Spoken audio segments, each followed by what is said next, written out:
Bonjour, je m'appelle Jérôme Yagère, vous écoutez un nouvel épisode d'Itinéraire Bis, le podcast de l'Indépendant qui parle des vins et des gens d'ici, produit par la cellule podcast de la rédaction.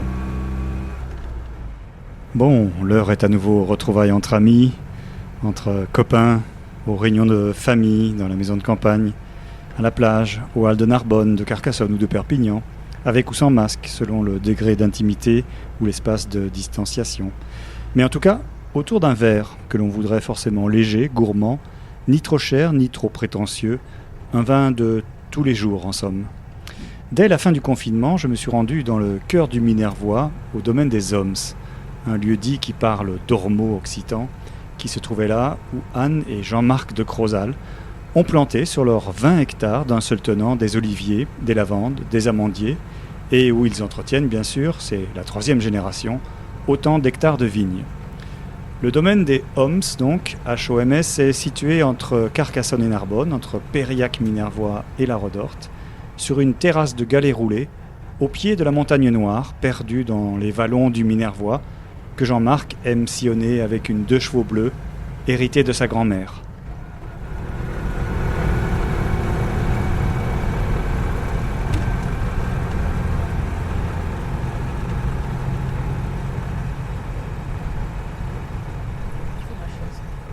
Oui, c'est plus simple, Anna. Ça, c'est mon verre. On va t'inverser, on est bien là comme ça. Anne et Jean-Marc de Crozal m'ont invité chez eux dans un magnifique paysage préservé pour parler de ce qu'ils appellent les vins de soif, les vins de copains, une gamme de vins très en vogue parce qu'il se trouve qu'ils en produisent un excellent en plus de leur gamme d'AOP Minervois. C'est l'amandier, un IGP Périac provenant de grappes croquantes de Cinsault bordées justement par des amandiers. Comme il faisait très beau ce jour-là et qu'on avait tous encore les yeux comme éblouis par l'ivresse du déconfinement, il m'avait fait la surprise d'une grillade rendue mémorable par ces vins du domaine que nous avons ouverts à l'ombre d'un olivier. Qu'est-ce qu'on ouvre alors ? On ouvre l'amandier, la cuvée qui reflète parfaitement le temps, comme je dis aux clients. Si vous n'avez pas la terrasse, le barbecue, la plancha et le beau temps, c'est pas la peine d'ouvrir ces cuvées-là.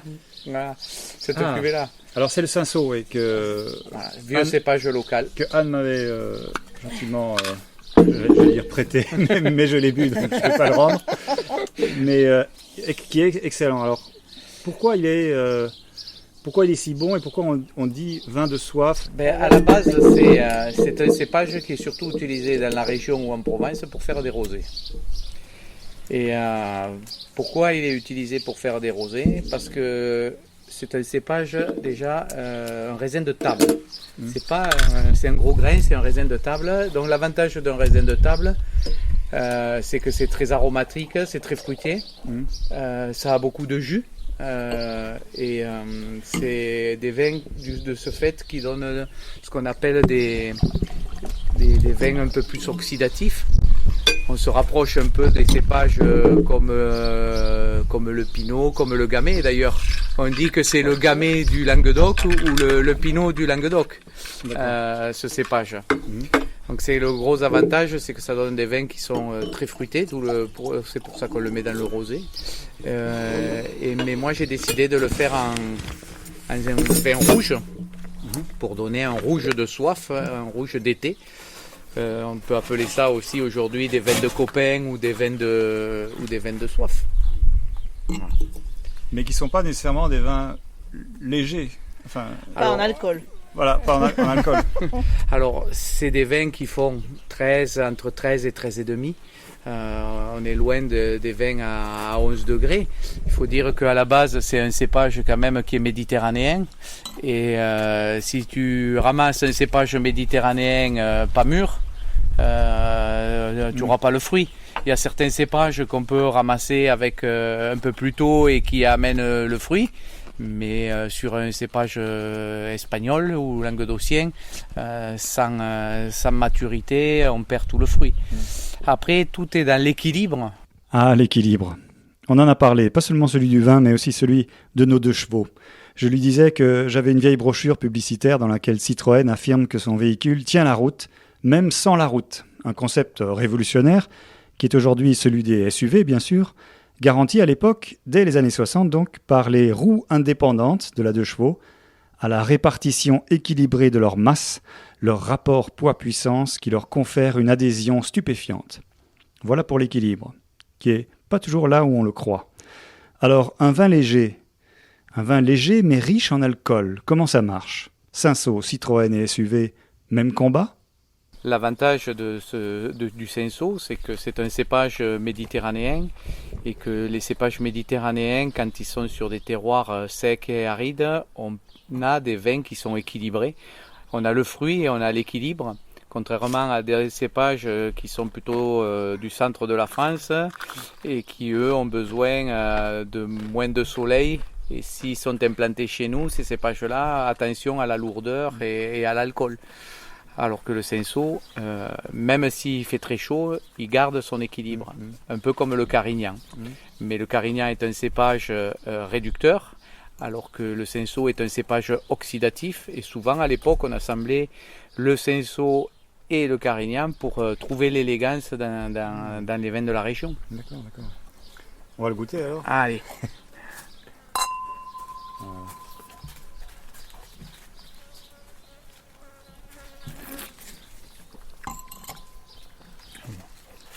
La fraîcheur est là, le côté croquant, le côté gourmand, très typé du cépage Cinsault.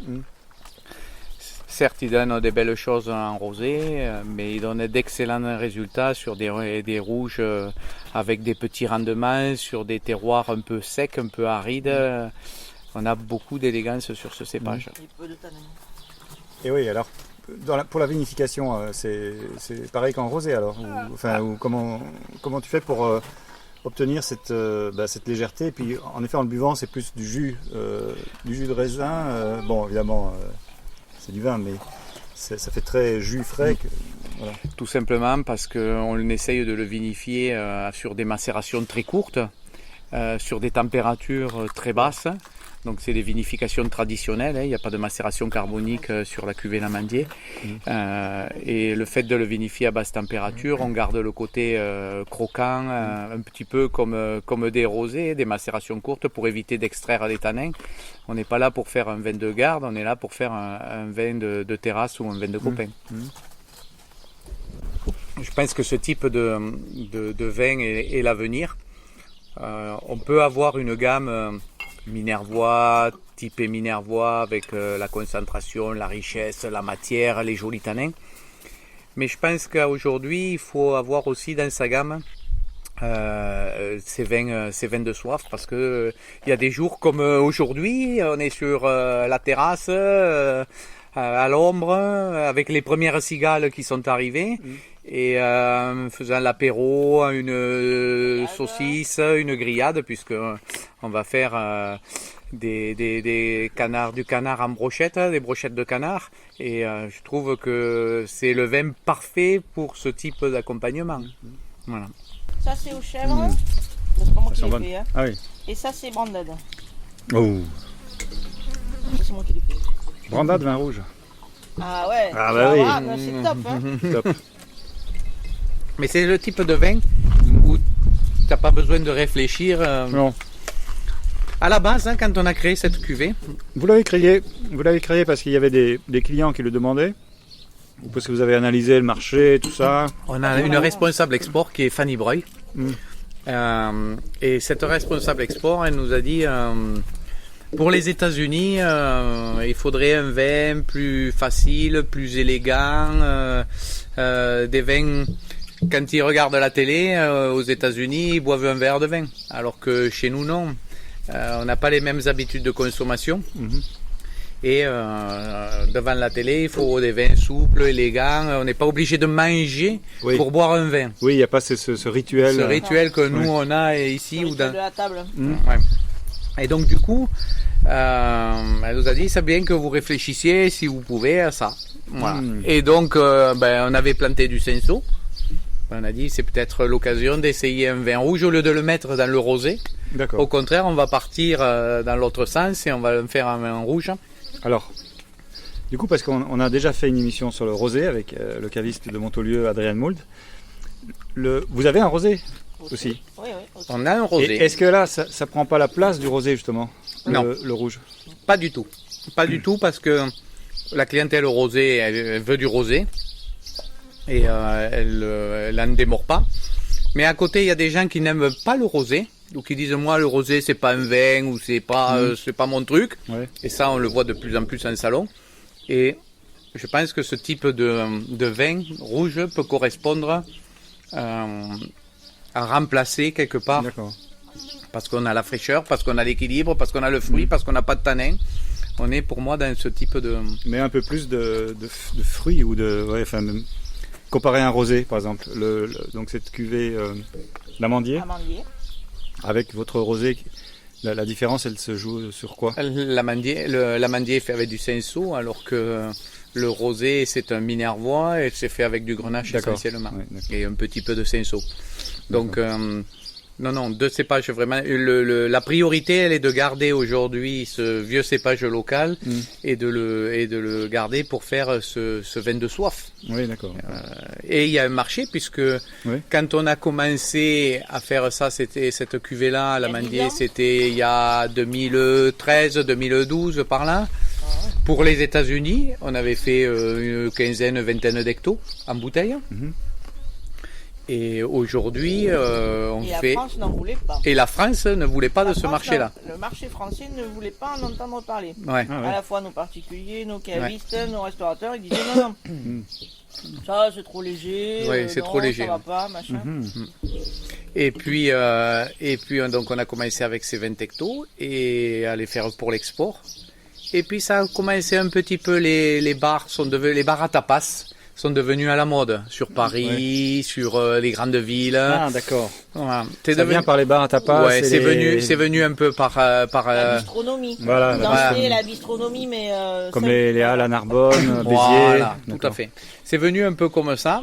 Et donc ça, on a commencé à distribuer un petit peu chez certains cavistes ou certains cavistes qui font aussi un petit peu des assiettes de charcuterie avec ou une ardoise de fromage avec, etc.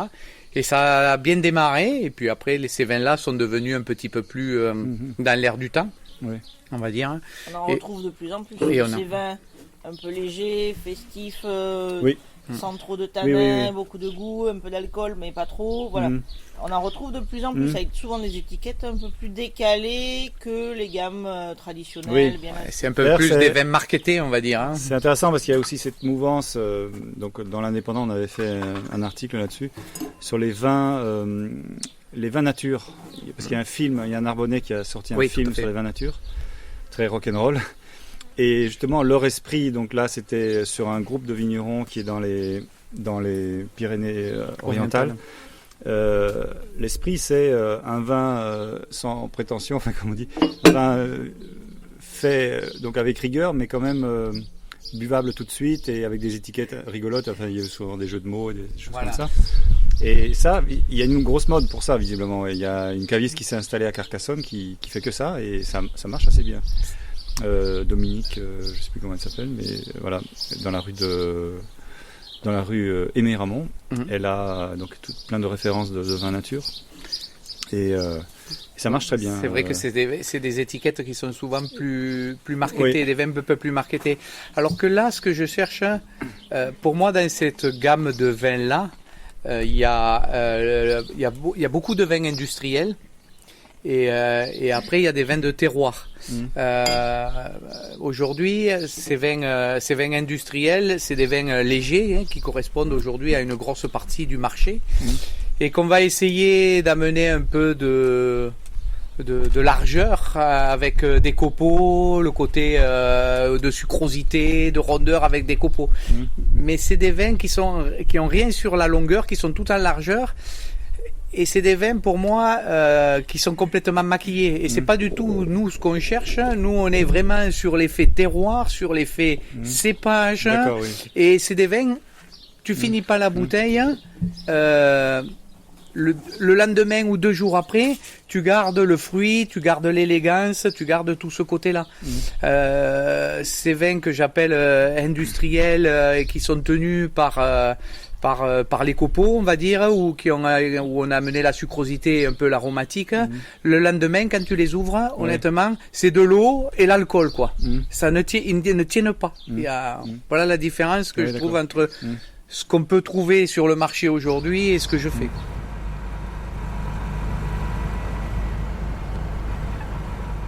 Ne manquez pas ce genre de vin cet été, en plus des rosés dont nous avions parlé dans un précédent épisode d'Itinéraire bis. Ce sont des vins travaillés avec amour qui racontent une histoire, celle de la convivialité, du fruit et donc de la joie de vivre. La cuvée L'Amandier est produite par le domaine des Homs à Rieux-Minervois. L'endroit se visite et dispose d'ailleurs d'une superbe terrasse et d'un caveau de dégustation aménagé, donnant sur la Montagne Noire. Pour les heures d'ouverture ou pour prendre rendez-vous, il est conseillé d'appeler le 04 68 78 10 51. 04 68 78 10 51. N'oubliez pas de boire avec modération, de ne pas mettre votre vie et celle d'autrui en danger en conduisant sous l'emprise de l'alcool. Pensez à mettre un masque et à vous laver les mains régulièrement pour éviter aussi toute nouvelle propagation du Covid-19 en ce magnifique été 2020. Vive le Cinsault, vive l'été!